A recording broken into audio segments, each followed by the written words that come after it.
back. What is it? Yeah.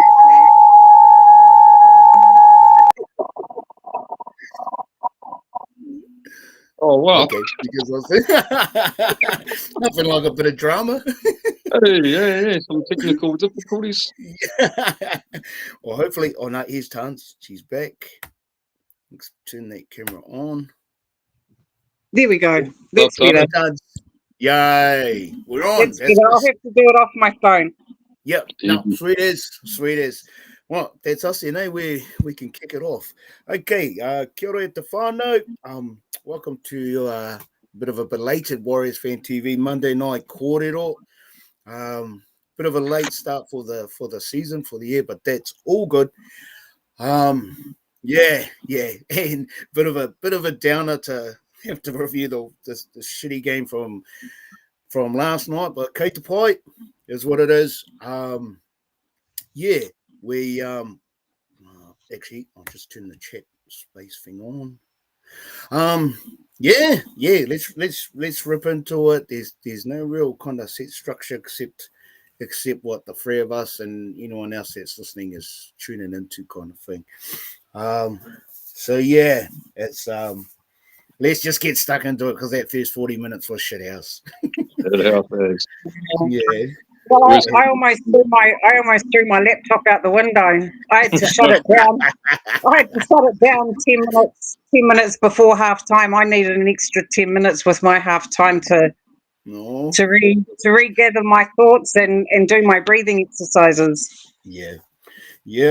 It was definitely long. And even straight from the kickoff, we kick off and the ball hangs in the air longer. Like it hit a wall. Yeah, bounce in front of Munster and we get it back and it's like mean stuff. Yeah. And then a high shot on Egan. I was just saying to Damien, I thought we only got one penalty in that whole of the first half, but we actually got three. We got one in the first 30 seconds, and then our second two didn't come till like 2.5 minutes towards half time, and then the dying seconds kind of thing. And it was like, so the Storm managed to stay penalty free for like 37.5 minutes, and it's just like, no, that's bullshit, man. There's no fucking team that, they're not that good. They're just good at fucking cheating.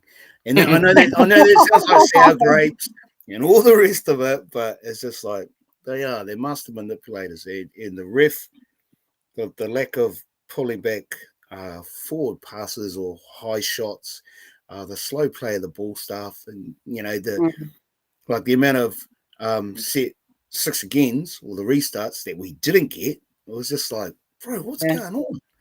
It was that was frustrating. I was under no illusions at all that we weren't. I knew we weren't going to get the rub of the green at Amy Park. I was just like, we're not going to get the calls, and we didn't. But we didn't do ourselves any favors either. But I think the most frustrating part for me is that I was just expecting more from the boys. Like our past 3 games that we've won, we've played well, and and it looked like we were gaining some cohesion. But I just think the Storms, and I hate to say it, but they are a really good team and they're a well-oiled machine, and man, they just pick you apart. If they see a weakness, mate, or you make an error, they're just going to tear you apart. And I mean, I was looking at the stats today on the NRL website, and the stats were like, we made 14 errors, they made 12. And I was thinking, like, oh my gosh, I can't even remember them getting stung 12 times. Yeah. But so the stats, I mean, they missed more tackles than us. We missed 29, they missed 31. But like you said, Damien, when I mentioned that earlier in our group chat, you made a really valid point about, us missing 29, then our cover defence must have been pretty awful. Yeah, and I thought that was a really solid point. Must have been a lot more on point than what ours were. As soon as they made a break, do a try pretty much straight away. I mean, it's okay to miss those tackles. Well, it's not great, but if you are, then you need to be able to back them up. You need to get that cover defence in action. Otherwise, it's going to result in a try. Yeah, definitely, especially with a team like that. and I mentioned to you guys earlier today too in the chat about Capewell. I mean, prior to this game, he'd missed, and I'm not pointing him out, I'm not throwing shade at him or anything, like he'd missed 25 tackles in our first 4 games. So after that match yesterday, he's missed 30 tackles, but he made 41. Now, is that a bad thing? Because I actually thought, well, shit, making 41 tackles, missing 5, that's still a lot of hard mahi that he put in, right? Yeah, but it's still a lot of missed tackles, so Yeah. Like you can forgive 1 or 2 maybe. You know, but yeah, once you start counting 3, 4, 5, 6, it's like, and they would have been at real clinical times or critical times, you know, and it's just, and he wasn't the only one. No. Like the amount of times when the Storm would go wide, and that's what was frustrating. You'd watch them go wide, and they'd just strip us like they were playing touch. I actually think that was a part of Bellamy's game plan, because you know when we played the Raiders and in the presser, Webby was like we were going, you know, sideways, we're just sideways, and so our last 3 matches we were just going straight up the guts, up the middle, and I'm wondering if Bellamy, and I thought about this, I was like, I wonder if Bellamy knew that, like, yep, they're going to play up the middle, so what I want you to do, first 3 tackles, take it straight up the guts, and then I want you to spread that ball out to the edges, you know. And that's, you know, and they just tore us apart on those edges. Yep, And like so, because our defence is quite weak out on the edges, and we've known that. We knew that last year. You know, we've seen glimpses of it this year. Yeah, absolutely. The and the again one of the glimmers that I liked on review was friggin' Wade Egan doing his first grubber. I can't even remember seeing him ever do one. Yeah. And it was pinpoint, and it was perfect. And it's like, bro, why aren't you doing that more? Yeah. You know, More of that, please. Yeah. Because that was awesome. It just came out of nowhere, and it's just like, just because we've never seen it before, it's like, bro, you need to when we're in their red zone, that close to the try line, and if the grubber's on, man, go for it, bro. Definitely. That's the thing, you know, like I think, and we see, like, we're still looking at these 5th tackle options where we just put the bomb up and hope for the best. And I don't know, do we change our game plan, or do we just stick to the same program as what we did last year? It was the same thing, roll up field on the 5th tackle, put the ball up in the air, you know. Yeah. You need more. You need more than that. It's just way too predictable. Unfortunately. Yeah, I think so. Yeah. And I mean, even when we're bombing, it's almost like our kicks are just too deep. You know, they're either too deep, or their wingers have already set. It's like we're just too slow to. By the time they catch it, we're only just getting up to them, kind of thing. Whereas the Storm were right on top of us every time they bomb, and I was just like, oh, you're glitching out. You still there? Still there, Dunce? You're glitching out, Dunce. Yeah. Oh no, we can still see you. Yeah, are you still there? Yeah, that stuff was frustrating. Damien? Am I? Oh, you were just glitching out before. Is it me or is it you? Oh, yeah. I think it's you, Dunce. Yeah, because we're still here. Oh, You're back. You carry. Yeah, no, am I all back? good. Am I? Yes. Yeah. But I mean, the amount of times. I think they were like. No, sorry, Duns. The amount of times Harry Grant was doing forward passes, you know, even if they were short or long, and it was just like, and yeah, okay, some of those players were really fast and they had momentum going, but it's like the ref's just not calling it, and it's like, and neither were the commentators, which I thought was pretty weird, eh? Yeah, bro. I felt like, am I the only one fucking seeing how many forward passes are happening and there's nothing being done about it? Yeah, that was frustrating, bro. That was frustrating as I think losing Fish in the first 10 minutes was a huge blow, and like a lot of people, you know, might say, oh, you know, I think they'd already scored a couple of tries by then anyway, but I think that was a big knockback to our, you know. Oh, heck yeah. And then, and look, and even that great moment, and I just want to say to Metcalf, that tackle was friggin' amazing. I was celebrating. I was like, yes, it was 18-0 at that time. Yep. So I just thought, man, this is going to pump the boys up. And then you turn around and Jackson Ford gets sin-binned. And I'm just like, no way. So that must have just... That must have been a real bummer, because that was a great opportunity. After making a fantastic tackle like that, it was a great opportunity for the boys to be pumped up and do something with that moment. And then to have Ford sin bin was just a real kick in the guts, man. It was really upsetting. Yeah, it was a real opportunity for the momentum to swing, and unfortunately, when referee blew that whistle, just killed their day. Yeah. And like Jacko had a good game, but it was just he dropped the ball in both halves, stone cold. And it was just like, and we had a roll on, and it was just like, bro, shades of last year and the year before, when we we're perched in the red zone, ready to cross the try line, and then just lapses or whatever. But the flip side as well is he's working hard too. He's making his tackles. He's doing his helps when he needs to. But those crunch moments, and to be fair, he wasn't the only one. But Jacko wasn't the only one. But it definitely stood out. It stood out big time. Pompey dropping the ball. I mean, there was a few handling errors, especially at those moments where you really need to just complete a set and make some meters, get some momentum, and then the ball gets dropped so it was a really hard game to watch. But I just there were glimpses of some good things, but they were in really very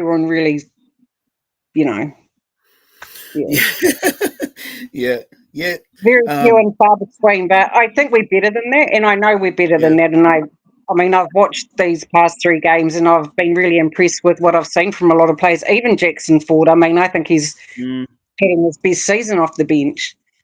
But I was gonna say too. Sorry, like when Hughes hurt his shoulder, and it was just like, oh, please say he's fucked, please. I love the young fella, dons the black and white. He's a staunch Kiwi. But like those Kiwi boys in that Storm outfit, they just get up against the Warriors, and it's just like every time.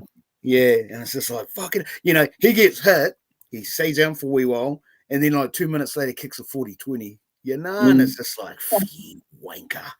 Just that was frustrating. So it was a blessing he was off. Right. That spine's been together for years now. Like we look at ours, and I mean we've got 2 young halves. I mean, I don't even know if they've got 100 games between them, but in those positions. So it was always going to be a really tough game for them to even. I mean, that's got to be quite intimidating, really, as a young half to try and take on the Storm and try and move your team around the field when you've got the 2 best halves combination in the game. And Pappenhausen at the back, and Grant in the hooker's role, and he's always sniffing around. And playing at Amy Park wouldn't have helped either, would have been a different scenario if it was over here.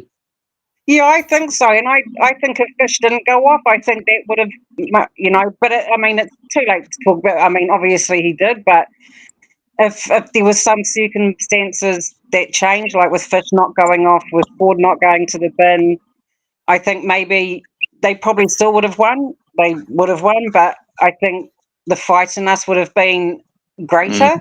Yep. Yeah, but even that Jacko penalty, like him getting sent off on when you look back on it, and that was just before Luca done the saved the try.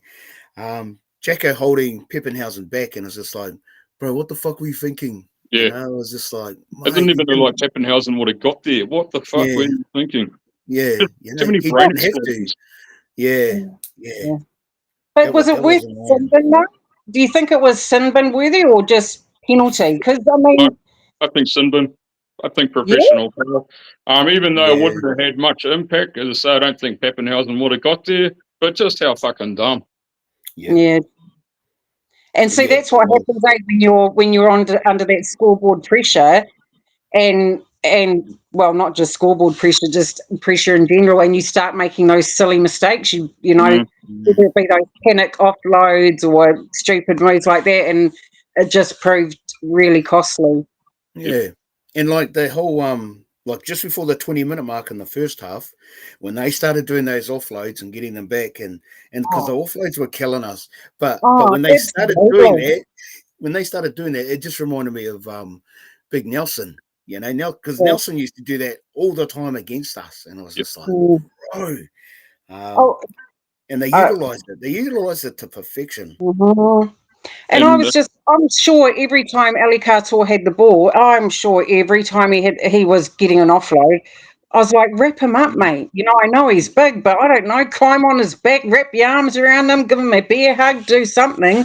Because I saw it, and I just thought of the Brisbane, when we played Brisbane in the finals in 2023, and how their offloads killed us in that game. And I was just like, mate, you boys have to wrap that ball up when you're making a tackle, otherwise it's just going to continue throughout the game. And it did, and they just gained so much momentum off that. It was crazy. It reminded me a lot of the round one Canberra Raiders game. Again, struggling to wrap up that offload. Their outside backs just absolutely killing us. Yeah, there's obviously a few things that the boys need to work on, eh? Yeah. Every time we go out wide, the opposition go out wide, we just look staticky, you know. We're stuck. It's almost like we're standing in sand. Yeah, playing in mud. Yeah, it's like, what the fuck's going on? Yeah, we're not reading the plays, and then and it was the ease in which the Storm would go wide and just strip us, you know. And it's just like, mate, that was, if I'd here, I would have been pulling it out. You know, they were, and you know, again, flip side, the Storm they're just good at it, and obviously Bellyache's kind of drilled it into his team. You know, he knows exactly what sort of game plan he wants, what to bring to the game, what's going to work against us, and just stifle our play. You know, They must do a lot of video work, and I remember when the camera went up to the coach's box, and I think by then we just scored the second try, and it was 42-10, and you could just see, because they made an error. I can't remember what it was, but anyway, and you just see this filthy look on his face, and I'm like, bro, relax. It's like 42-10, but that just showed me that he expects perfection, you know, or from his players, and that one error is too many errors. Yeah. And I just think that's why they're so good, is because they expect, I think perfection's probably too much of a strong word, but you know, they expect the best from each other and themselves out on that field, and they get that, and that's why they're so dominant, I think. And they set the bench really high, you know. Beaten grand finalists last year, so Bellamy's got a point to prove, you know. You know, it's obviously stuck with him, and the whole objective is to make the playoffs, make the four, top 2, 1, 2, 3, whatever, make the GF, you know, and whatever happens. But it's like, mate, we're only at round 6, and he's got that steely-eyed look about, because he you could tell he wasn't happy about just different parts of the halves, and it was just like, wow, this guy's on a mission. Well, they've been there so many times before; they know what it's going to take to get there, right? Yeah. Oh, that's a really good point. Yeah, definitely. Yeah. You know, and to be fair, it's a long season. We've still got a long way to go. Yep. So whether or not the Storm can maintain this standard, my thinking is everyone drops off eventually. You know, you're going to bottom out. Origin will kick off, so you lose your rep players. Everyone lose their rep players, whatever. But the Storm are just notorious for always being when it comes to the top 8, they are always going to be around the top 4. You know, but I'm so fucking sick of seeing them in the top 8. It's like, bro, like just don't. Like, for 1 year, can you just like get to the back and stay there? But even though with our loss, I mean, I'm not throwing the baby out with the bathwater. I don't throw any shade on just one player. I think, it takes a team to win and it takes a team to lose. And I think the boys, they would have got back today and they'll go in and do their review whenever they do that sometime this week. And it'll be eye-opening for them. And maybe they needed this loss. Maybe they needed the loss to really sit back and take a look at things that they really need to work on. And there's a hell of a lot. But, I'm just glad that we've accomplished, something, even though we're this early into the season, at least we've got 3 wins under our belt, It's how we bounce back. What's that? It's how we bounce back. Yes, we got absolutely pumped. If we can turn it around and play Mhm. really well against the Broncos, then that's really positive. However, if we turn up like that again, we're in trouble. Yeah, heck yeah. And that's what matters, that's what matters is how you come back from a loss like that. 100%. You can either let it, you can let it eat away at you, or you can, get out there and do the hard mahi and get the treats. And I think I know we can beat the Broncos. They're messy as hell when things don't go their way either. But we've just, we switched on for the 80 minutes and make sure that we're the ones that try and get the points on the board early instead of having to play catch up throughout the game. Yeah, I was going to say too, so when Jacko was off, they scored 3 really quick tries, and I mean, okay, so there was always going to be the overlap and stuff, but they potentially were going to get a 4th, like Harry Grant shoots out, he's over the line, and Dimitri strips the ball off him. And it was just like, thank fuck for that, bro, because he was well, that was smart footy from the young fella. He read it well, and Grant was pissed off, that he, because he generally 9 times out of 10 he scores that try and makes it look easy. But Dimitri was up for it, and it's just like shot, bro. Shot for saving our asses. Yeah, they played really well. Even Liquor, contesting the ball and sorry, excuse me, and scoring a try off that. And I thought it was really good at the press conference when Barney acknowledged that, when he said, us as senior players didn't do the groundwork pretty much, and for our boys to come in and kind of make the impact that a bench is meant to do, like we didn't lay that foundation for them. And I took my hat to him for saying that and putting onus on himself, and acknowledging that he, that he wasn't great as a leader out there or as a defender, as a player, and acknowledging that the young boys were solid, I was going to say too, because one of those Storm tries, Barney got caught out. He didn't slide across when he should have. They done like a quick wraparound. I think Josh King had flicked it back to whoever's inside runner was, and that's where Barney was supposed to be. So it was good that Barney had put his hand up, because he's owning it, and it's like, that was but yes, but some of those tries. Yeah, those tries in the first half, some of them were just soft. And there's been signs of that even from the Canberra game. The even last couple of rounds. And I think we've, even last year, we said quite a few times on our lives last year that we lack speed on our edges. And if you're not careful, you've got teams that will expose that, and that's the Storm, the Broncos, they can do that. There's a few teams actually. I'm pretty sure we're the slowest team in the competition, to be honest, with our players. But even though I say that, I think back to 2023 where we had, well, obviously Montoya's gone, but we pretty much had the same lineup, right? But for some reason, we still finished 4th on the table. So I don't know what it is we were doing then, but I think, we're just playing. The players were playing to their individual strengths and then going out there and making it click on the field together. And we have to figure out a way to do that this season too, is just, they might not be the fastest, but try and identify other strengths that you have and use that out there, because you're not going to beat the Lofi Khan Pereiras, you're not going to beat the Selwyn Cobbos. So you're going to have to identify the other strengths in your game and use those to, so if that makes sense. Yeah.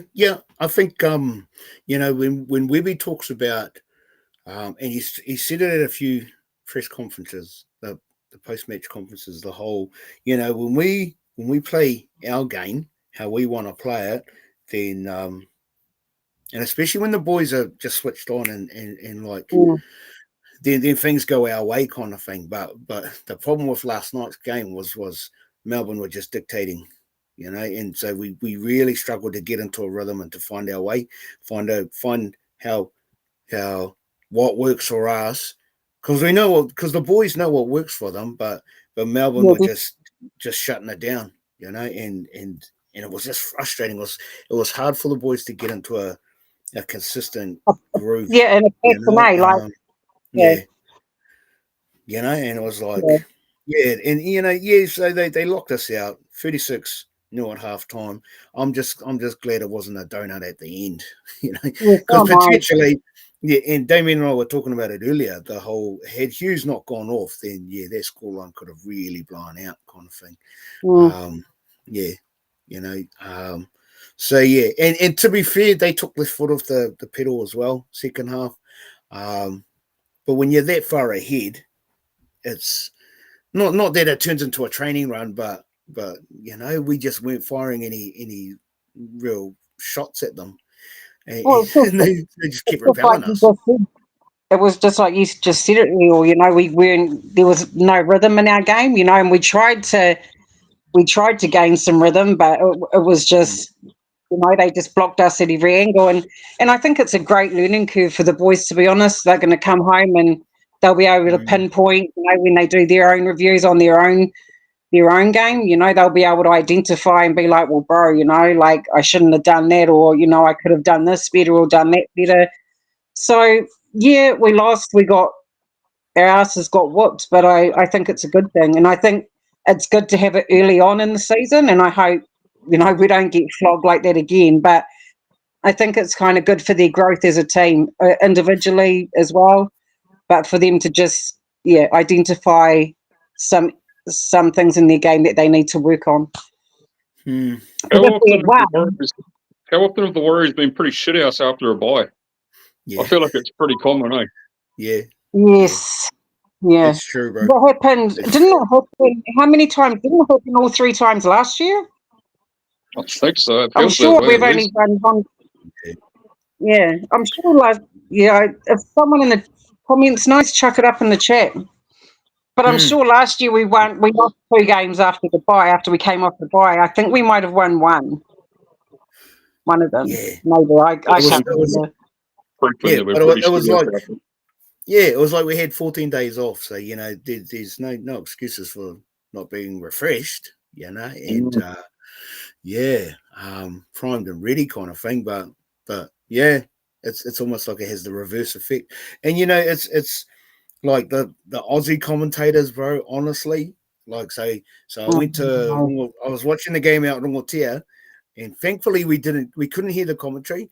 But it wasn't until I watched it again this morning. Fuck, they were like Blocker Roach, and but his mate, I think his name's Jake Luke, the other commentator, he just kept harping on about fucking the losing streak and it's the modern day era of what happened back in the 60s with the St. George Dragons and it's just like, bro, fuck up already. You're fucking helping us.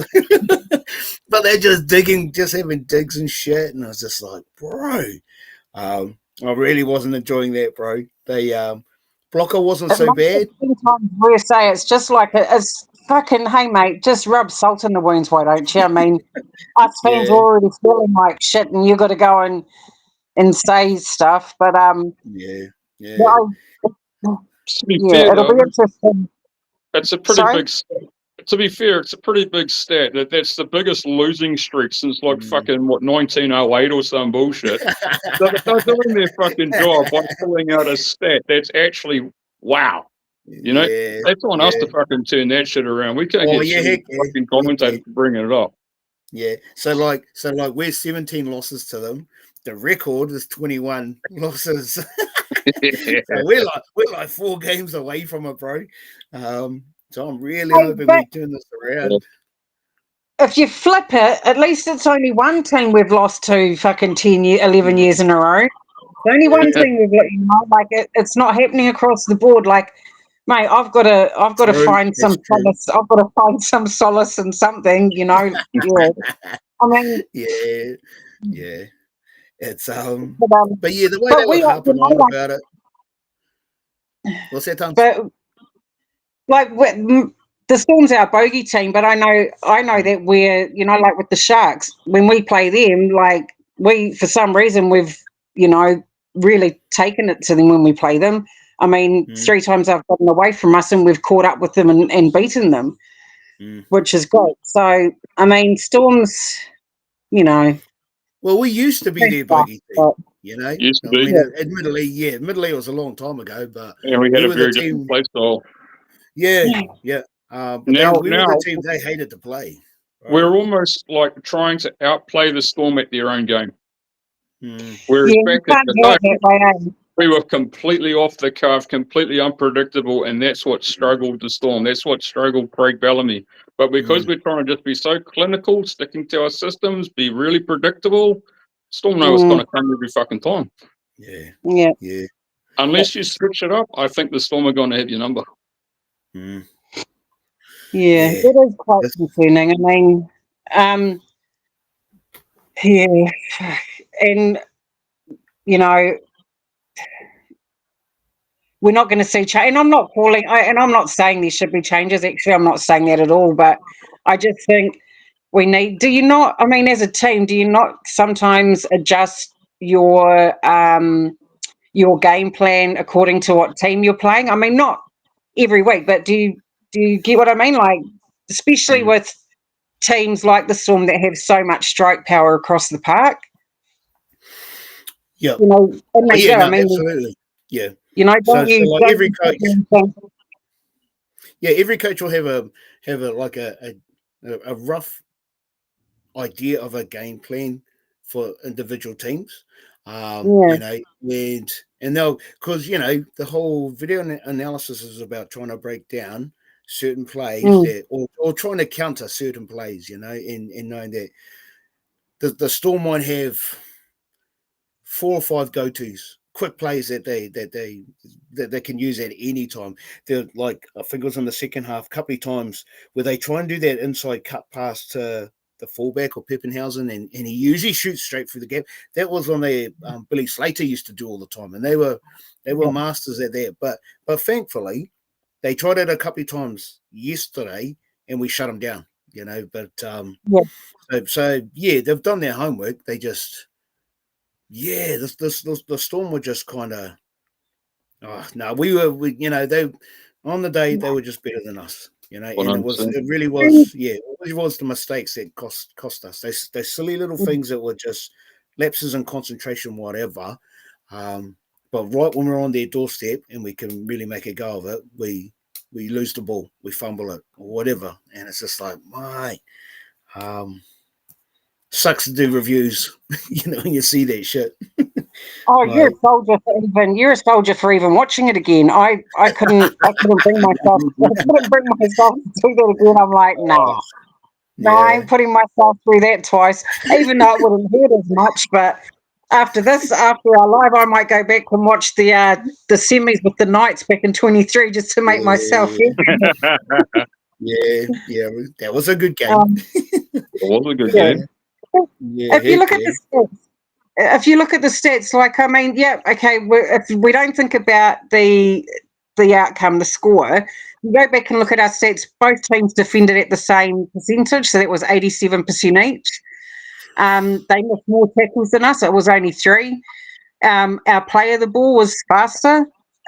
So there are some good stats there. So, we got flogged, but if we just take the score out of it for a minute and look at these stats and think, well, okay, you know, it's not all ugly. Like there were some good points in that game. And if we can just take that, you know, and fight, you know, well, it made me feel better. Yeah, Okay. I thought our play of the ball was slower because they were slowing us down. The amount of infringing that was going on around the play of the ball, they Yeah, no. just hanging on our players and just kind of holding them up, or and again waiting But, for the ref to say restart 6 again, whatever, but and they've it just been never for come. years, though, haven't they? They've been guilty of that for so long, and I just wonder why they've never been pinged for it. Like, I mean, they apparently, I think someone said they've got the most penalties in the comp, but obviously that wasn't the case yesterday. But they've been doing it for years. Even when Cam Smith and Billy Slater and all that played, they would just, they'd just make sure that they won that ruck and they slow it down. And yeah, man, they're just professional dickheads. But that's an interesting stat, though, to know that our play of the ball was faster than theirs. And it's just like, wow, really? And when you look at it, when you think about the game, you think, no way. Like, are those stats right? Because you think, it looked like they were killing, but no, our play of the ball was faster. Wow. So, like I said, a lot of the stats, are pretty much in our favour. We had more line breaks than them. And I was just like, are you sure? Yeah. Was it 2025 or 2024? Or 2023 stats? Go on, just check it out now on the NRL website and go to our game and then go to the team stats and it'll come up. Or the game stats. But yeah. Damn. Yeah. Frustrating as. I was going to say too, like in regards to the injuries to players, like, Fish goes off, Marata gets a stiff arm to the head, no sin bin. We get the penalty, but no sin bin. Chance smashes heads with Kamika, the big Fijian guy. He's off, and it's just like, wow. We're waiting for penalties to come. Does anyone know if Waimunga passed his HIO? Because he went off for his HIO, remember? Does anyone know if he passed it or did he? Has he been any news on that? I don't actually know. Yeah, because he went off for a headshot, yeah. But and mind you, like the young fellas, so Leka, Dimitri, and even Bunty, so Bunty having to step into the breach because Fish is gone. Big Fish is gone. I thought Bunty actually played really well. He was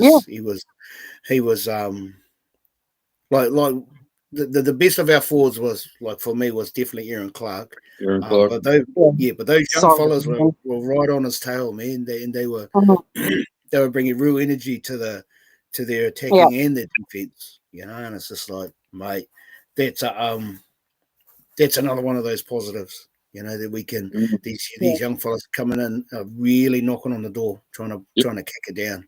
It's going to give them a big opportunity. Yeah, I mean, Bunty's not an impact player. Like, he doesn't bring all that momentum and all that stuff off the bench, but man, he's solid, man. He just gets in there, he does his work, makes his tackles, run that ball up. And those are players that you need for a good 20-minute stint off the bench, Yeah.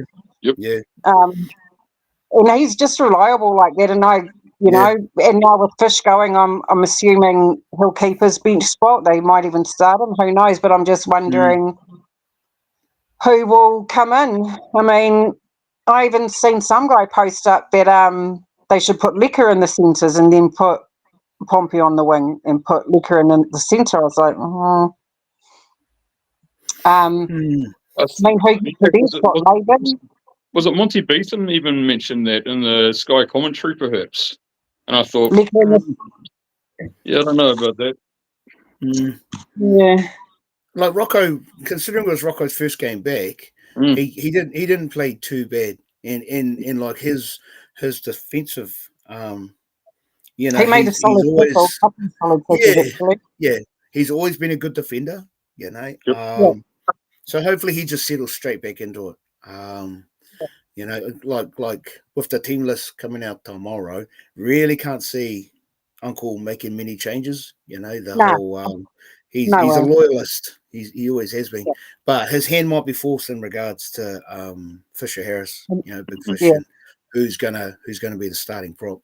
Because I'd love to see those young fellas.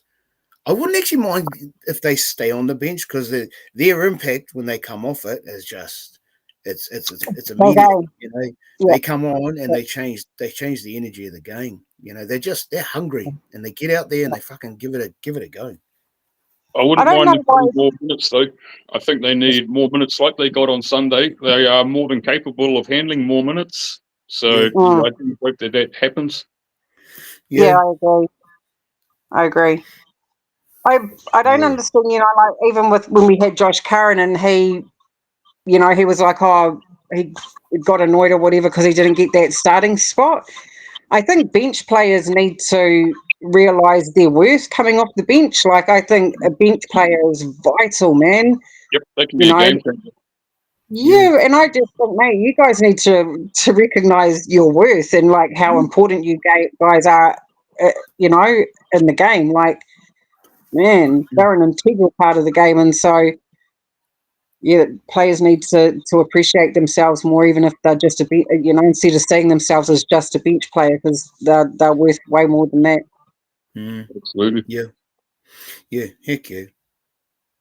Oh, I was going to say too, like when Liquor scored his try, he had four of the Storm players on him, but I watched it again and again and again. But when he got up, he kind of pushed this, and I don't know if he done it intentionally because I don't think he's a dirty player, but he put his hand on Harry Grant's face and just kind of pushed his head into the ground, and it's like, yeah, shot my bro, that's the one. But he was too busy celebrating. He got up quick as, but you can see Grant was pissed off. Yeah. Because they're all over him, and he forced his way over the line, scores. But as soon as he gets up, he planted a hand just caught the side of his face and just pushed him down. And I was just like, yeah, that's the one, bro. And then he's pushing the crowd. I've seen a few comments, people like, bro, like you're down 42 or whatever. And it's like, bro, like, who cares, man? The guy wants to celebrate his hard mahi. Good on him, far out. You do. If that's the way you want to celebrate your try, even it doesn't matter how many points down you are, then you go for it and enjoy your moment. Far out. Yeah, absolutely. And Bunty running off the back fence, I think it was after that try, and he just ran it straight, and I was just like, bro. It was almost like the Warriors of old, took out 3 players. Yeah, bro. But then and then Jacko backs it up and does a really good run, and just like, mate, we needed that in the first half. That's another frustrating thing, like when your team when there's 10 minutes to go and your team starts doing those really hard runs and gets the line breaks, it's like, brother, come on. But I mean, even Ali's run down the sideline when he got that break, that was a mean run. I mean, so there were not many things, but you've got to take some good away from the game, eh? Like, shit. Heck yeah. Those are things. Well, when you're down by such a shit ton of points and the game is coming to an end, if you've still got guys going out there and doing some big things, that's really positive for the upcoming games. It's just the coach I totally focus on those moments. Hey, we want more of this. It's a benefit, Yeah. Heck yeah, bro. Yeah. Usually we would have thrown the towel in, but I just thought the boys fought to the end, everything was against them. The scoreboard, the clock, the ref or whatever, the crowd, and we still managed to put three tries on. So well done, far out. And scoring 3 tries in one half against the Storm is hard to do, and we done that, in 40 minutes.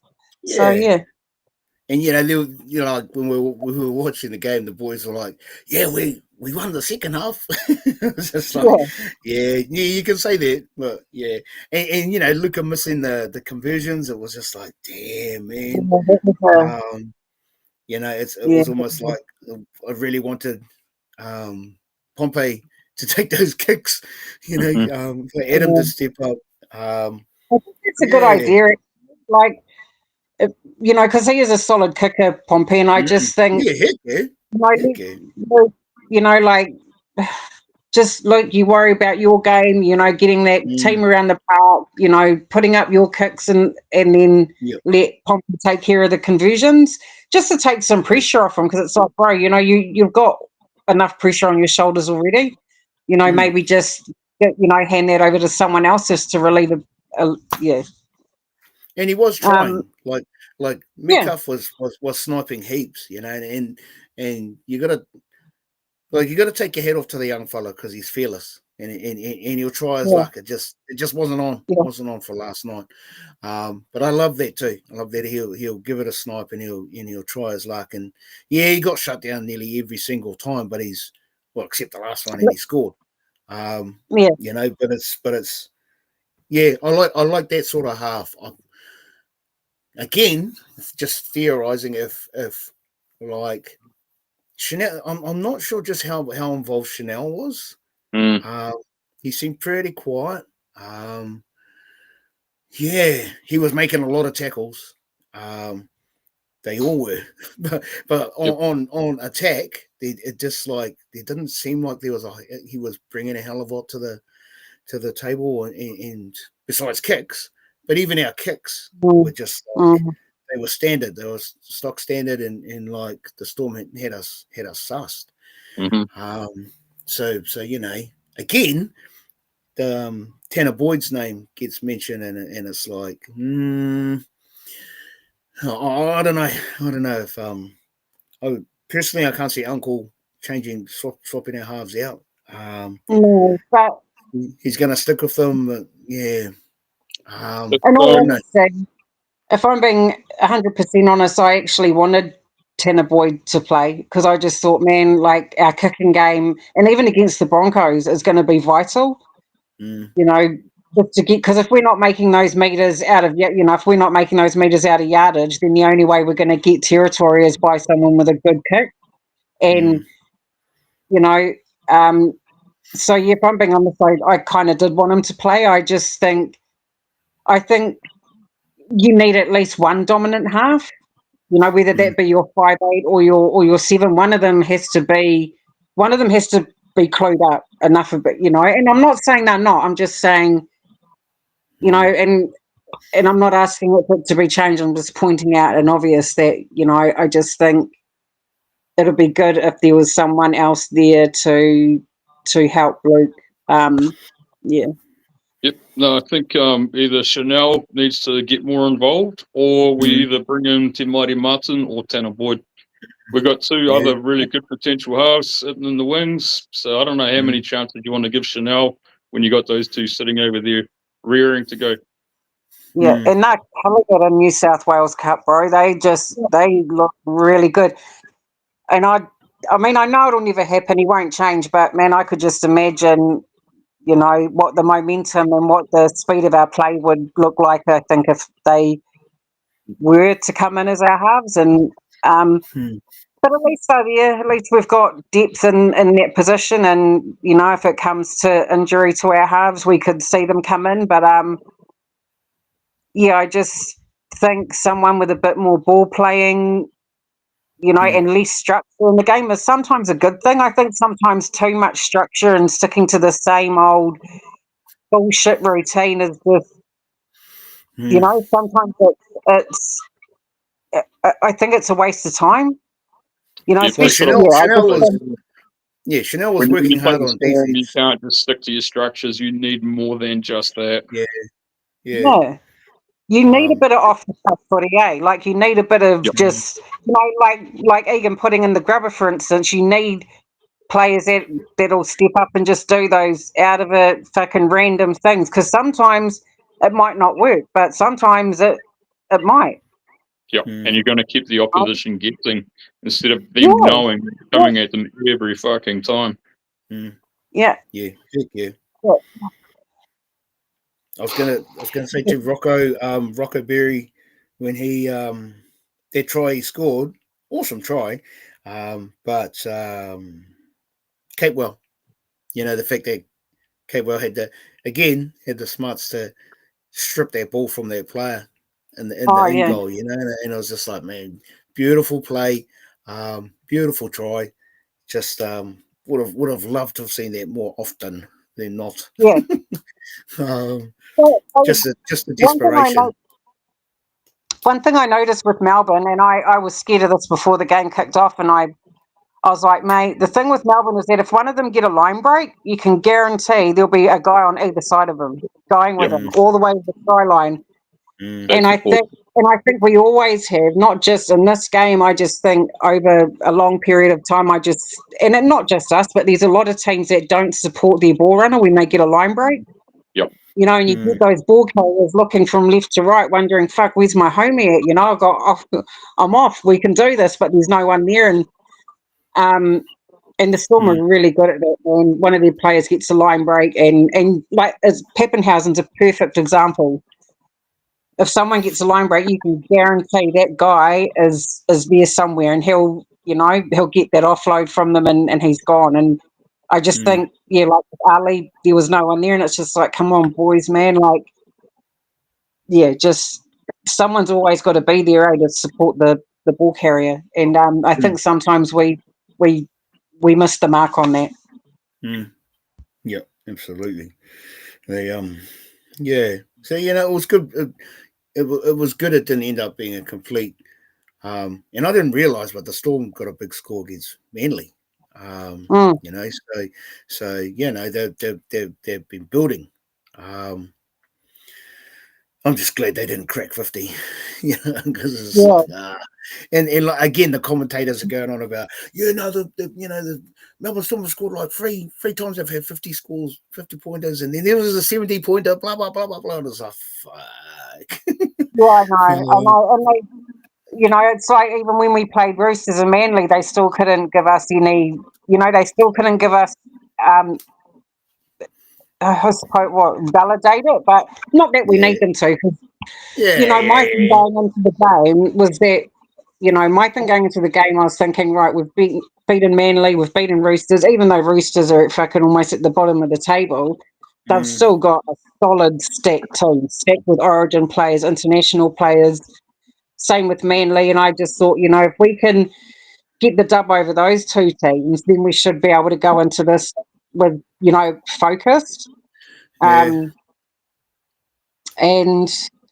it just didn't end the way I would have been nice if we got a few more tries, and that we didn't. It didn't end 40, whatever it was now. 46 was it? 42? 42-14. 42-14. Ooh. So in regards to the crowd attendance, they had 26,427 fans there. Heaps of Warriors fans, and it was in those stages where we were getting a roll on, and you could hear the Warriors fans just going off, and it's just like nice. It is good. It is good. The boys, when they travel, we always get good crowd numbers. The fans are pretty loyal in Aussie. Whether it's in Sydney or Melbourne or Canberra or wherever. A lot of Kiwis living in Australia these days, bro. Yeah, I reckon. They're always trying to get a fair bit of support over there. Yeah, heck the Broncos game's already sold out too, so that's that's good work for all the fans that have managed to get to that one. Sold out. I'm expecting a different outcome for this game coming up. Yeah, hopefully. So me and my mate Kyle, we're gonna go up to the game, but we were too slow to get tickets. We missed out on getting tickets, so we figured we were just gonna go to Lily World. Like Lily World's a big, massive open bar. It's choice. But my mate Kyle was saying there's that new Warriors bar. I think in Mount Eden or wherever, or close to Eden Park, and he was saying, bro, we should go check that out. So either or, we might either end up at I think it's called the Full-Time Bar, the new Warriors bar, or end up at Lily World. Either or, we just want to kind of get up there. If I'm being honest, I'm probably leaning more towards the Lily World because they've got this massive screen. And you can pretty much just in the stadium, like you're still in the stadium at least. Yeah, heck yeah. So you know, you can't actually see the game, but you can hear the crowd, you Yeah. can hear the stadium, and it's just like, and we get to watch all the live replays kind of thing. Yeah. But no, I'm looking forward to it. Looking forward to heading up Oh, there, cool. Good and on you. Good yeah, on you. yeah, Good. it's gonna be yeah, it's gonna be interesting. It'll be like in regards to the Broncos. So I did look it up. So last season we beat them 32-16 at Mount Smart round 17. But in 2023 they beat us twice. The regular round robin season they beat us 26-22 in round 13, and then they smoked us in that preliminary grand final 42-12. Oh, yeah. So that was The a one where dodgy bloody fucking, game anyway. oh yeah, and you know what's his name, Reece Welsh, fucking quarterback pass. So, yeah, but we won't get there. We won't get there. So yeah, I think the Broncos, it's gonna be interesting to see how we bounce back, and just how the boys, how they kind of take on, well, all the takeaways from yesterday's game. Because I'd like to think there's actually not much to take away. You just need to make your fucking tackles. Stick to the game plan, Yeah. whatever the game plan is, you know. Yeah.